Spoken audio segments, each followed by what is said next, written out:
Prediction? Yes, prediction. Pain. Are you ready? I was born ready.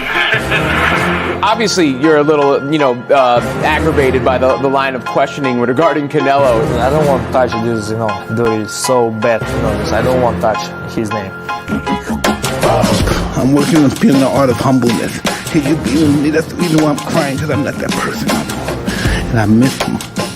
But sometimes I feel like a bitch. I don't want that person to come out, because when he comes out, hell is coming with him. And it's not funny at all. It must sound cool, like I'm a tough guy. It's just, I hate that I'm scared of it. It would be awesome to, be being a great war, maybe with a Mexican.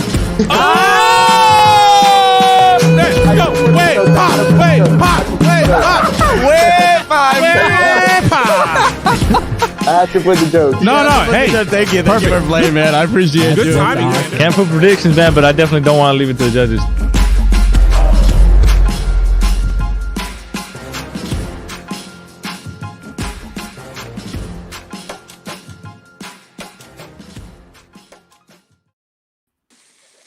All right, welcome. Thank you guys so much. We are live and full effect here. Got my main man Manny with me for another Fight for Boxing podcast special. This is actually our fourth one. Thank you so much.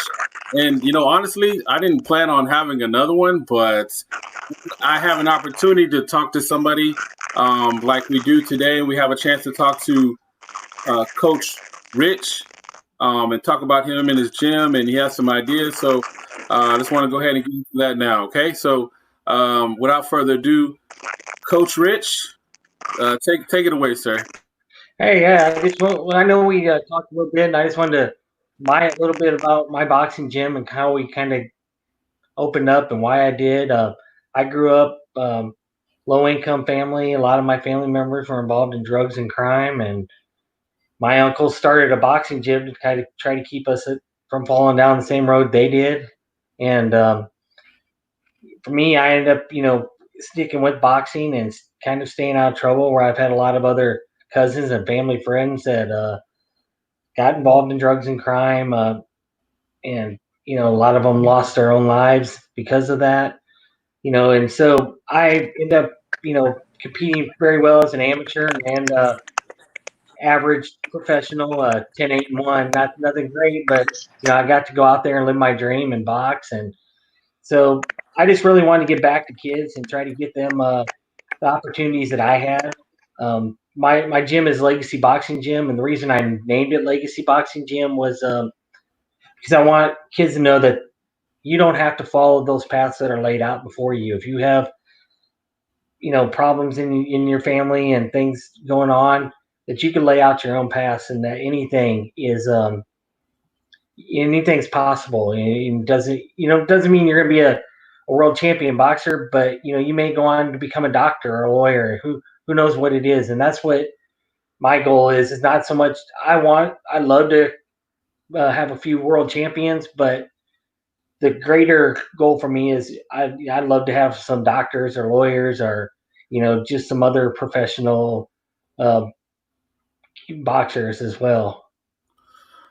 Right. So, you were a professional boxer yourself. You had success in the boxing ring as an amateur and a professional. So you know the challenges and the dedication that it takes to be a boxer. What drew you into, like you said, the community? Were you concerned about, because it is a tough, difficult life, about taking it on again from this perspective, or you just were so drawn to it?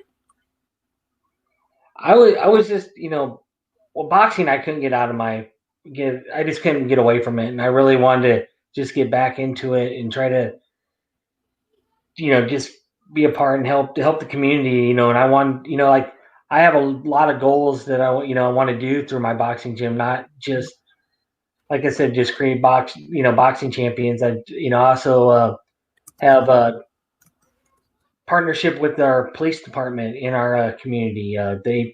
With the Lake Dallas Police Department, they come out. Some of their officers will come and work with my boxers. We also do a free women's self-defense class that we teach. We have their defensive tactics instructor that helps us teach ladies different things. If someone pulls a gun or knife on you, how to disarm them. Right. So there's some really good things that we're doing in the community, and I really want to have a really good community effect with the gym to be something positive in our community. Again, that's all well and good, and obviously right now the community definitely needs it on all angles. The pandemic and just kind of things are really in flux right now. So, like dealing with a gym in general has its ups and downs and challenges.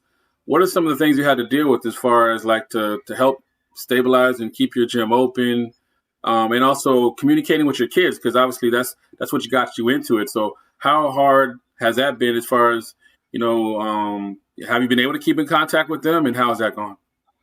It's been tough. It's really disappointing. A lot of my boxers have wanted to keep going, and so I've put some videos out there for them to things they could do and work on. I've also text a lot of them and call them, and I still have some of my boxers that will come over to my house and just talk about things. It's been difficult, but we've one of the things what this made a little more difficult is I have always given all of my boxers gloves. I have community gloves that they could use, and since we did come back and wanting to be safe, I said that everyone has to have, and I have some hand wraps that they could use if they can't afford them. But I did say that if anyone's going to come back, they have to have their own hand wraps and own gloves. And so that's been, I, of course, tried to get it as cheap as I could, get good pair of gloves that they could buy for me, I work with all my boxers on, if they can't afford it, on how we could help them out, whether I have to help them out out of my own personal account, or if I can get some donations for someone else to come in and help them be able to still participate in the sport. Well, that's really great, and I know that's obviously changed the dynamic by having to provide more and take care of those things. But you're helping it move forward, helping make it happen. So that's the main thing. So how's it been? So you're back open now, correct? Yes, sir. Aside from the gloves and that borrowing the gloves, and what things have you had to do to get to that point? Because I know there's been some real tough regulations and things that had to be followed. And how difficult was that? Like, how long did it take you to prepare to get to the point to open back up? And what has that been like? Well, I had to go back through, and it took just a little less than a week, for to do that. I actually had a couple of my boxers come and help me. We went through, and I got had trouble finding disinfectant spray or wipes or anything like that. So I was able to find some disinfectant solution, and I bought some spray bottles that we could use after everyone's done. Anytime they're done with using the equipment. We've also we came and set all that up. I had put signs up all around the gym about social distancing and making sure that afterwards you wipe down your equipment. Those have been the two biggest things that I've done, and one then the gloves and the hand wraps, and everyone has their own.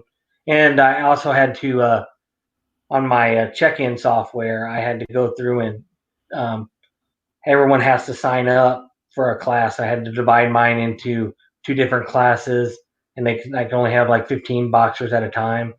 And so they had to sign up and get and reserve their spot so that they could come to the class. Oh man, that's great. So it's been a process, to say the least, right? Getting things in order, getting things organized, which, by the way, I've already picked up for our time interaction. Speaking of which, why did you want to reach out to myself and to my brother Manny, who's having a little bit of technical difficulties, but he's being supportive? Why did you want to reach out to us? Because we're not coaches, we're just loud, obnoxious fans. So what was it that wanted you to find out more about the Fight for Boxing, or what was it exactly? Well, there's a couple things. First, just to kind of get the word out to a lot of the other boxing coaches out there, a lot it's a tough time right now. I know a lot of us don't have we don't have a lot of funds. Um my owner of the building, he actually told me not to pay anything until I was able to reopen, which was awesome. But I know there's other coaches out there that their owners have been like, "Hey, I got to pay bills. You got to pay bills. You Right. got to figure it out." So I was really fortunate in that aspect. But at the same time, there was some other things that financially that kind of hurt the gym, and so for me, I just wanted to let a lot of the people know that there are still some of the. I just got just this week the economic disaster loan, and I know a lot. I've talked with a few boxers and coaches, and they were concerned about taking it because it said it's a loan.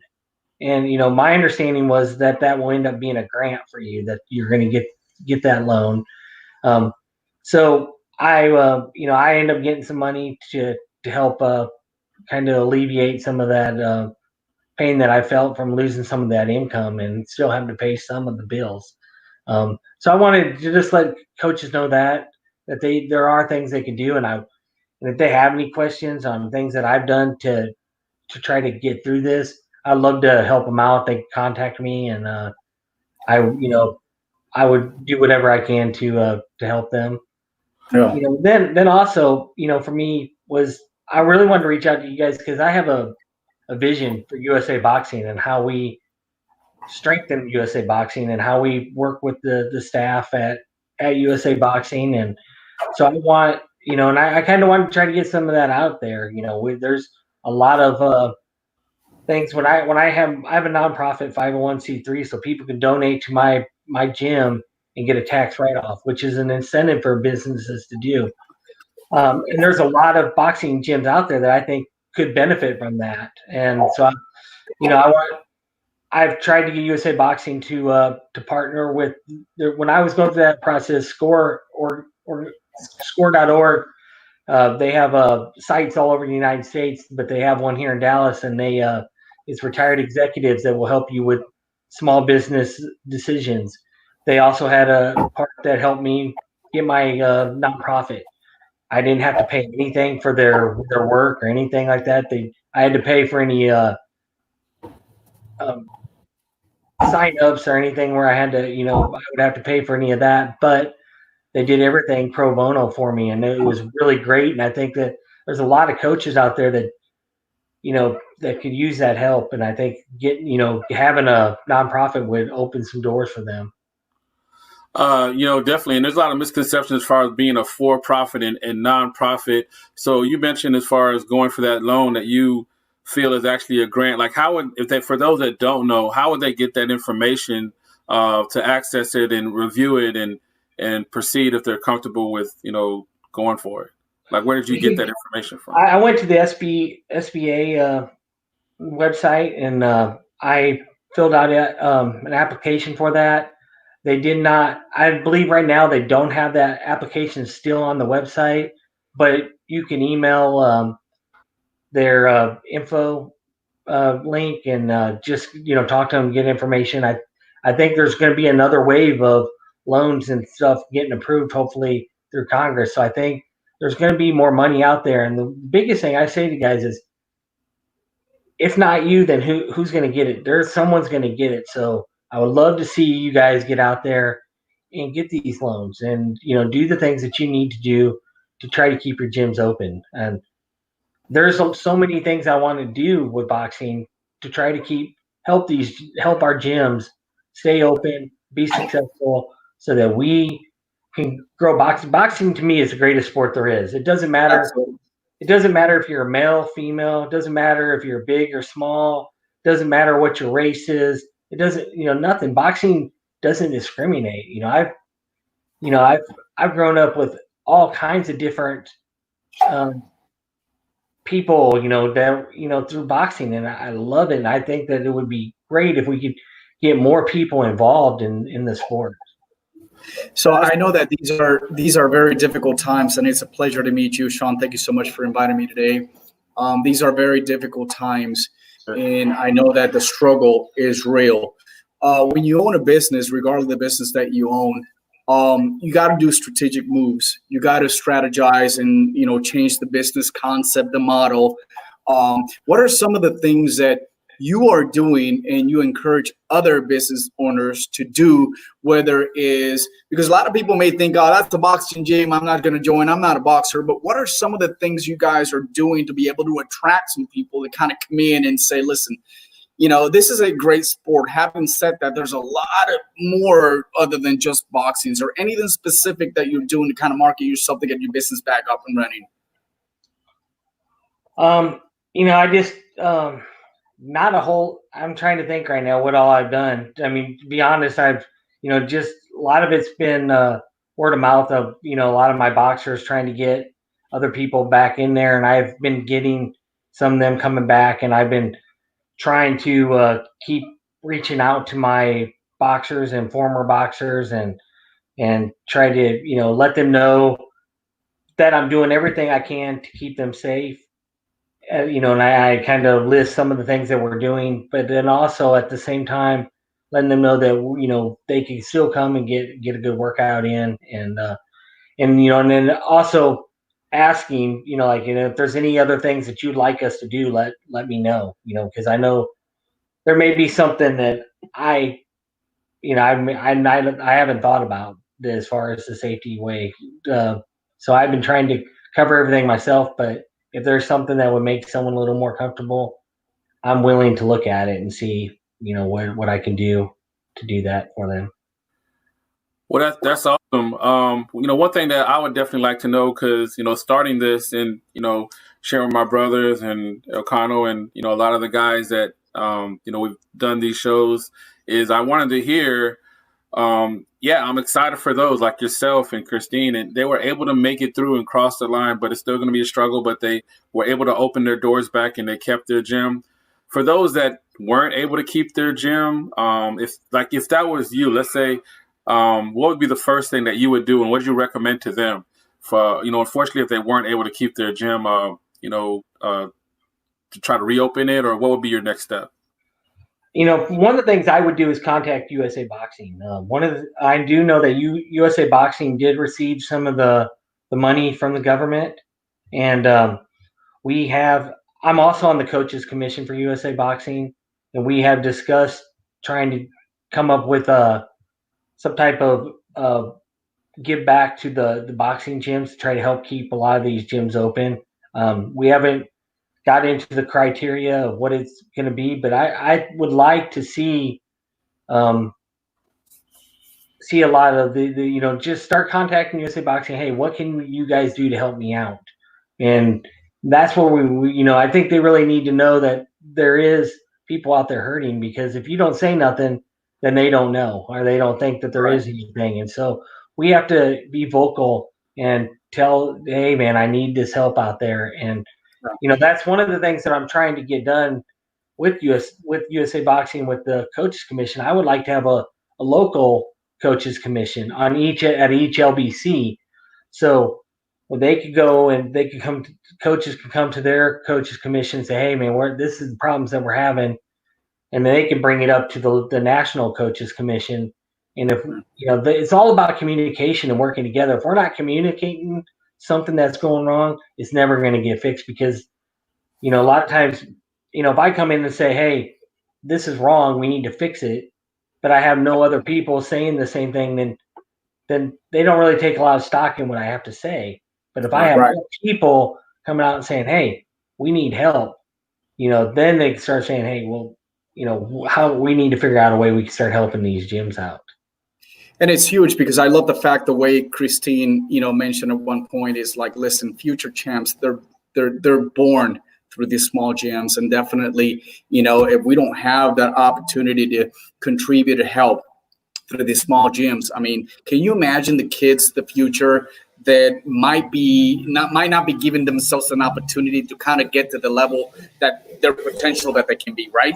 So one of the questions, and which is great. Now, one of the questions I want you to kind of explain to me a little bit, and also audience, you talked about, Boxing USA, Coaches Commission. Can you kind of explain to us a little bit about what is exactly takes into that, and what do you do with that? Well, the Coaches Commission, what we're doing is we're trying to work on things to try to make the sport better, and we also are trying to work with USA Boxing on, the national office has don't quote my number here, but I think they have 25 staff, and so they're not a decent sized staff, but not huge.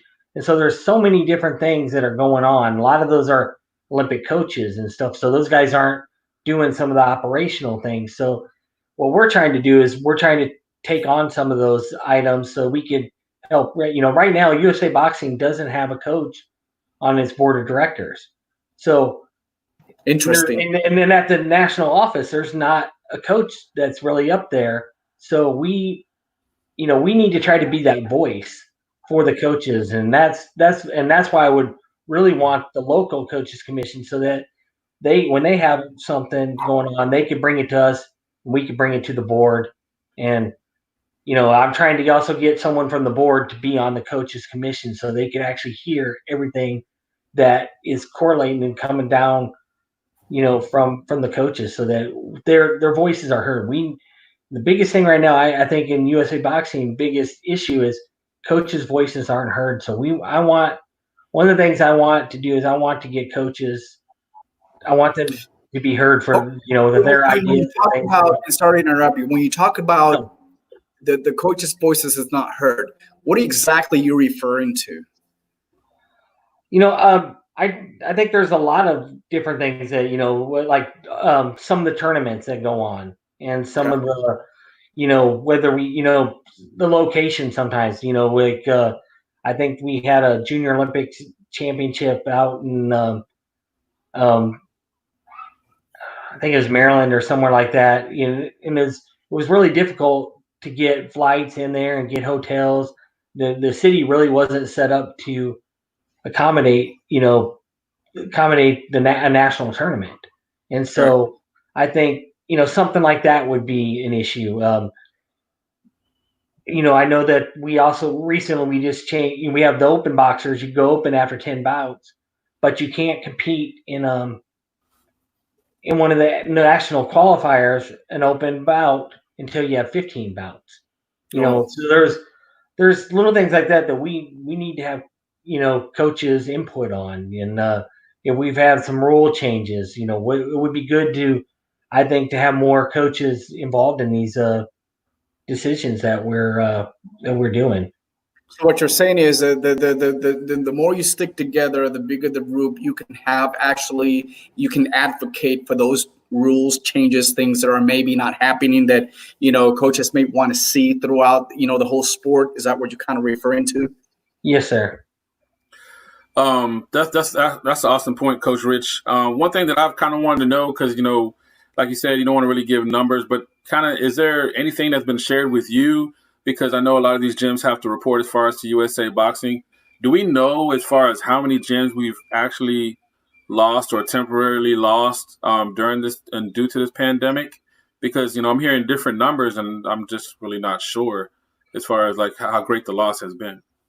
Not right now. We don't know. And that's going to be, it's interesting. That's one of the things that I wanted us to do. If you went through my vision, and if anyone wants to see my vision for USA Boxing, I would not say my vision is the only vision, but I would love to share it with you guys and get some feedback. But one of the things I wanted USA Boxing to do was to go through our database and find all the gyms for the last 10 years that have left.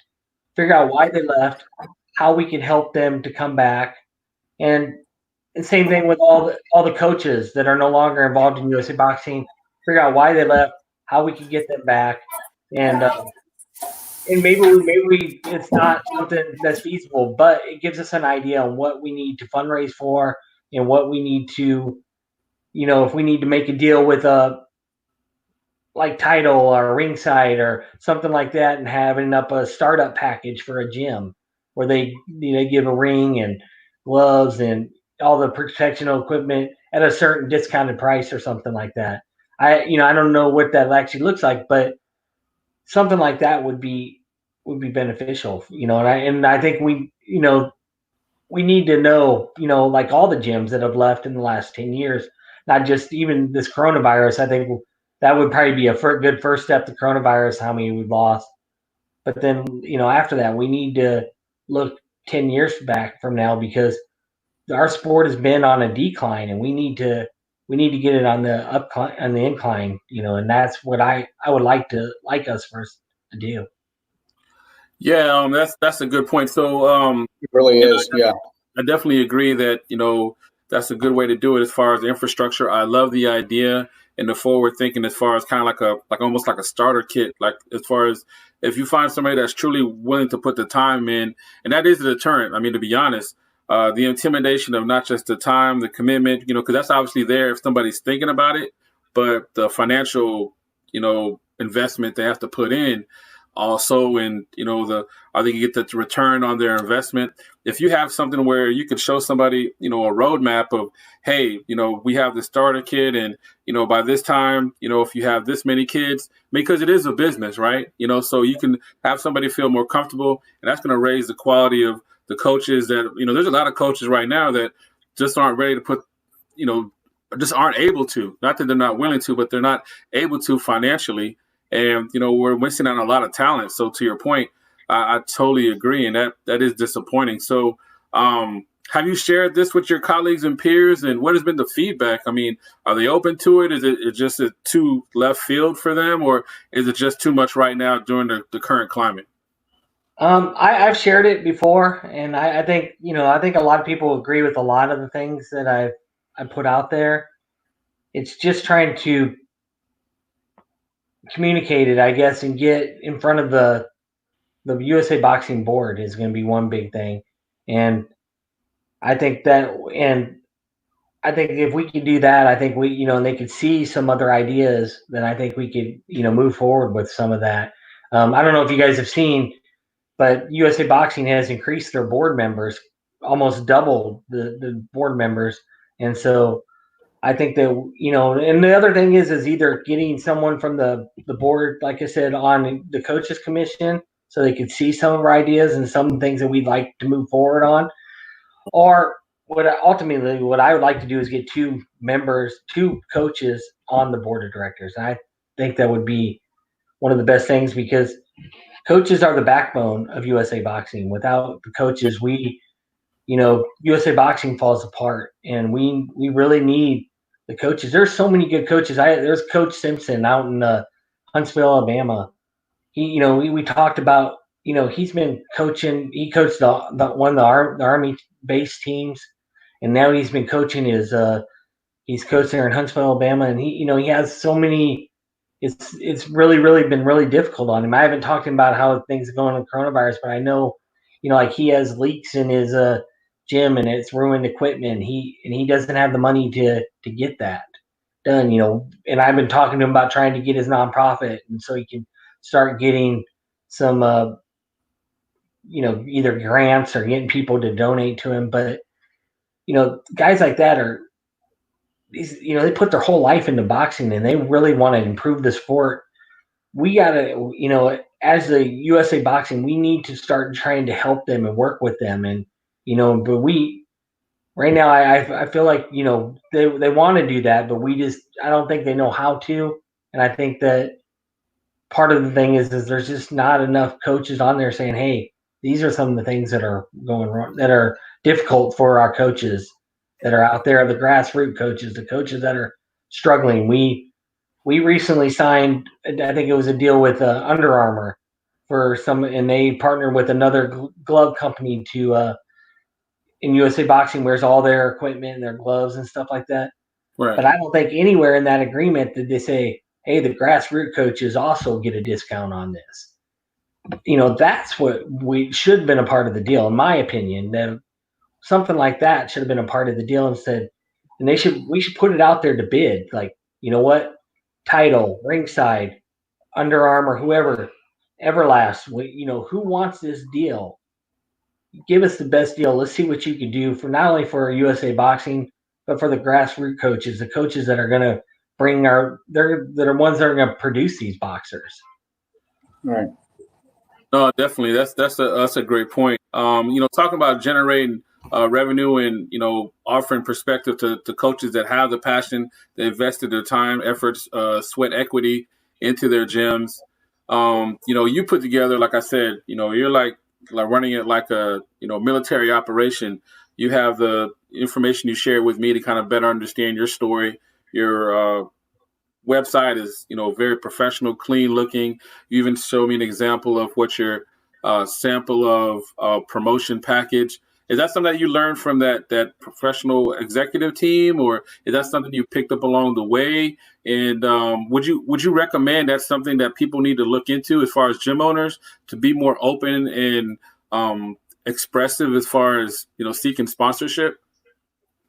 I'd definitely like to see more gyms seeking sponsorship. I think there's a lot of people out there that really want to help them, and I think a lot of boxers, usually coaches have been former boxers, and way boxers are.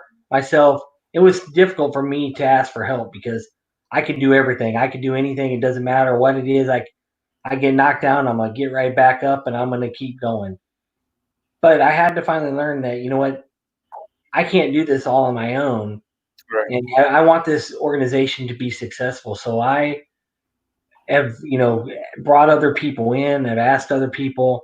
I had a girl that did that partnership package that I sent you, and she had just graduated from Texas A&M with a marketing degree, and she helped me put all that together. And so it looks really good and really professional. And so she really helped me. But things like that, I'm not, there's some people that want to keep everything for themselves, and not, stuff like that I'd like to share with other gyms and help them too, because I'm not going to be able to get out to every business, and I don't need every business, but I want to help all the gyms that I can help. And, whatever that looks like, I will, because I love boxing, and I want, boxing has been great to me. I am who I am today because of boxing, and so I want that for everyone. I gotta say, I gotta really add to your sentiment, because it's done wonders for a lot of people. And as a fan, because I although I did try boxing when I was younger, it was never to a level that I could say I could compete. But the reality is we have a lot of great memories with boxing as a fan's perspective, and that's why we're here. We're here that we want to be able to help the sport as much as possible. Long live boxing! It just never dies. And to all those boxing gyms that are kind of struggling right now, that they're thinking of ways to kind of do things, getting some talent, getting themselves be seen somewhere out there. You just got to be patient. And I love that from you, that you strategic things, that this is not working, let's move it to another way. Let me just keep diving. Let me just keep digging. A lot of people start digging and they just give up halfway through. But guess what? That real treasure is just a few meters away. You just kind of give yourselves up. So that will definitely, I'm glad that can definitely encourage those who are probably in your position, maybe a little bit worse, that they can start moving forward, right? And they can just not give up, because the reality is boxing will stay forever. It's just we have to be that, we have to advocate, we have to be able to stick together so people can hear the voice and the struggles that you guys are going through. And I'm sure it's real, it's business, but at the end of the day, the struggles, we need the help, that whatever it is out there is definitely important for you guys.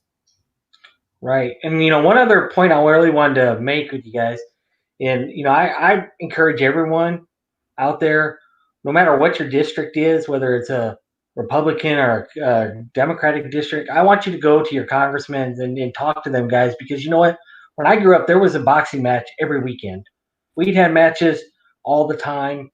And, there was a lot of gyms, and they were through the YMCA, the Police Athletic League, the boys, it was just the boys club at the time.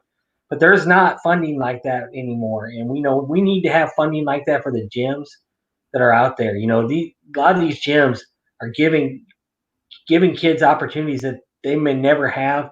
And if they didn't have these opportunities, some of these kids might end up in our jail system or something like that. So we need to invest in our youth. And I've also one of the things that I would love your USA Boxing to do is get a lobbyist that goes out there and lobbies on USA Boxing's behalf. But even more than that, one of the things we talked about yesterday was I would love. Right now, we have a situation where people right now don't trust the police and don't want to associate with them, and that some people that hate the police, But there used to be a bunch of police athletic league boxing gyms all over the United States. It used to be one of the biggest tournaments we ever had, and most of those police athletic league gyms have disappeared. There are a few left. Dallas PAL does a really good tournament every year, and they get gyms from all over the country that come to it. But they do that because they have to. It's a fundraiser. They get no state or federal money. When you have police, and you have police officers that are retired, are on their time off, that are in there working with kids in their community, wanting to make a difference. Trying to do something positive, and we don't want to help that. That bothers me because we want to improve that relationship and the communication between the people that are in our communities and the police officers that are patrolling them. This is something like that would be huge, and we need to run with that. And I ask all of you to go. I went to one of my congressmen, and he said that he really liked the idea, and once they started governing again, and he would really wanted to try to get something going. But if he doesn't, I'm going to go to another one, and I'm going to tell them the same thing. And because for me, it is important that anytime you invest in the youth, it's going to come out positive in the long run. Whether that with our tax dollars or whatever it is. And I think that I would love to see our country take an investment in our youth. I think the strategic move into here, and you just mentioned something very important, is to keep the kids away from the street. And unfortunately, a lot of the great stories that we've heard from Hall of Famers, boxers, and world champions is the same thing. But just because you don't live on an island, just because you don't live in a very poor area, just because you have your gym in a very well stable area, you still have to be able to promote the fact that we want to get our kids active in some kind of sport. We want to get them off the streets. We need to make sure that we can contribute in that point. And you're absolutely right. There has to be much support. The sad thing about it is you get into a politic kind of thing, and they may not be into the boxing thing or anything like that. But I think definitely we have to really stick together to just spread the word out and say, listen, there's major chaos right now that's going on around the world, whether it's the pandemic, whether it's, racism, whatever it is. At the end of the day, we have an establishment that can help you stay away from those kind of things that are happening out there. And that's why we're so supportive of that. And, anything that we can do, we'll spread the word, fight for boxing. We've always done that, not only just to get back after this pandemic, but the reality is we got to get our kids doing something nowadays. Because other than that, if we don't push this hard, our society is going to become so much different. Everyone's stuck into a cell phone. No one's really doing manual things. And I think that boxing, and that's what it did for me back in the days. It just kept me away from the streets. Sports kept me away from the bad things that are happening around, every community. Yeah, absolutely. That's well said, Manny. So speaking on that, Coach Rich, in regards to, the challenges and how realistic is it to get these things implemented? I mean, you do say that you're a part of, the commission and you have interaction with USA Boxing. You reached out to congressmen. What can we do as far as fans and also people supportive of boxing? What can we do, to kind of help get these things implemented and, get the word out? I don't really know exactly what all the the fans can do. I think that we, just keep doing things like we're doing now and talking about it and trying to grow the sport is one of the big things that we can do to try to, the bigger we grow the sport, more people are going to see the benefits of it. Right. I I like kids that are getting bullied, sometimes just coming in and working out and stuff like that. It doesn't, I'm not teaching the kid to get in a fight and fight this other kid, but I'm giving them the confidence to do it if they needed to. And you know what? Usually people don't bully kids that have confidence. Right. So if and so if I get a kid in there, he may never be a world champion, but I could give him the confidence into doing other things. That is what's going to make a difference. Exactly. And if we could, continue to try to grow our sport and get more kids and get more stories out there like that, then that's how we're gonna beat this. Because boxing does things like that for kids, and and that's what we have to do. I think. Yeah. That's the best answer I have for it. Not only that, it just it leads them to understand the hard work you need to do, the sacrifices that you need to, go through, put some stuff away, regardless in what's the field that you're doing in, whether it is you're training for boxing to be a professional boxer, or whether it is if you want to be a doctor or a lawyer. There's a lot of sacrifices you have to do, and the mental focus that every individual needs to have. It starts within any kind of sports, and that's just, and I'm always up to that. Absolutely. All right, so well said, Manny. Coach Rich, so yeah, you have a lot of good ideas and recommendations. Obviously you have your website. We can have that in the description, and we'll have that in the description of the podcast and also in the video on YouTube. What other ways are people, are you comfortable with people reaching out to you if they do have questions, as I, hear your recommendations and ideas? Are you comfortable with that? What's the best way for them to reach you through your website?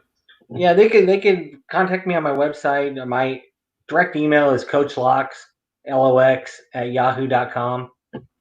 And they can contact me there, and I would be glad to help them in any way that they need.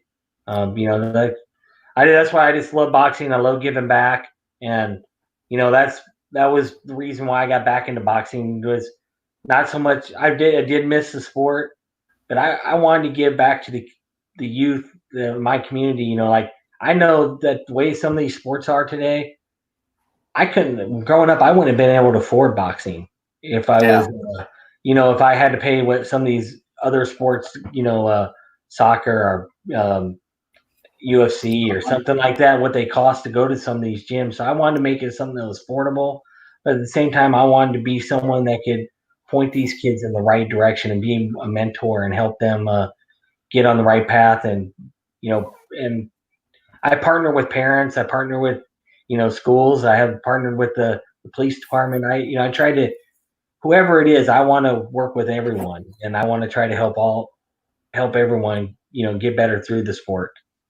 Well, definitely, Coach Rich. We're going to go ahead and get ready to close out, but I want to, just kind of commend you thank you for coming on. The whole thing of Fight for Boxing, when we came up for it, even the word people hear the word boxing, I hear the word community, and it seems like you absolutely embody that and get that, and that means so much. So, ending on a positive note, anything you want to say out to your family, friends, boxers, coaches that are in the struggle, any kind of words of encouragement, and also your love for boxing. I would kind of like to hear, why do you love it so much? I mean, you said that like 18 times, but I love it.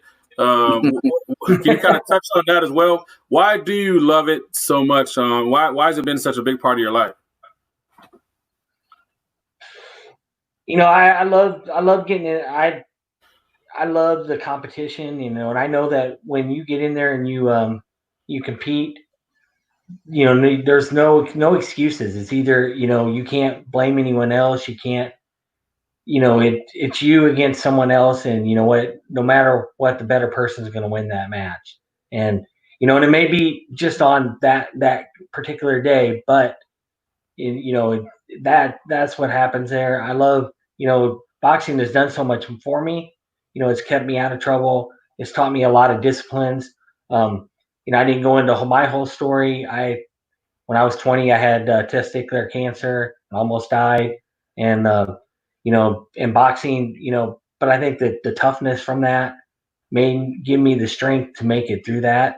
I was raised by a single parent, and I was able to still rise up and do and make a difference in my own life, and start a new chapter for my kids. And so boxing has taught me so many valuable lessons and it's fun, and I love doing it. I love teaching other kids. I love seeing, that's one of my greatest things. I've become known so much more about boxing since I've become a coach than when I was a boxer. And now be able to see it, it change a boxer is awesome. Like when you see a kid that comes in who is being bullied, and you see him, the difference in him where he doesn't talk at all, and then he starts talking and getting that confidence. Or you see a kid that comes in and not very good, and then gets his first win. Things like that's what drives me. Priceless. I love stuff like that, because you're contributing to someone that you can, that you're gonna make them, not break them, right? Because you're just giving that positive energy, the understanding that do not give up, keep it going. And you for what you're doing, not only with the kids, but also what you're doing to the entire community. Keep it going, Coach. I mean, we all gonna stick together. We all need this, but we need more people like that can stay strong, stay firm, and have the vision of the purpose that you want to do. At the end of the day, is actually help someone. I know the money is behind it, and that's fine. That's great, right? But at the end of the day is, what have I done to make a positive impact on one of those kids out there? Thank you so much for what you do. We appreciate that. Yeah. So from myself, from my brother Manny, my other brother Hopper, who can't be on there, and from Econo Loco, salute to you, Coach. Thank you so much for all you do for the community. Thanks for taking time to speak with us. It really does mean a lot. Your passion just kind of shines through. So hopefully people will understand that this is important. It's a community issue. We'll make sure to have your contact information as far as the website and everything, so they can reach out to you. And it's a team effort, but to get through it, and we got to support the support we love. We got to fight for boxing. And again, thank you guys so much for listening. I appreciate it. Thanks to Coach Rich of Legacy Boxing Gym. And we appreciate you guys. You have a good one. We're out. Thank you. Well, thank you guys too. I appreciate you guys giving me the time to talk about Absolutely. it. So, always. EnVivo. Take care, guys. Thank you.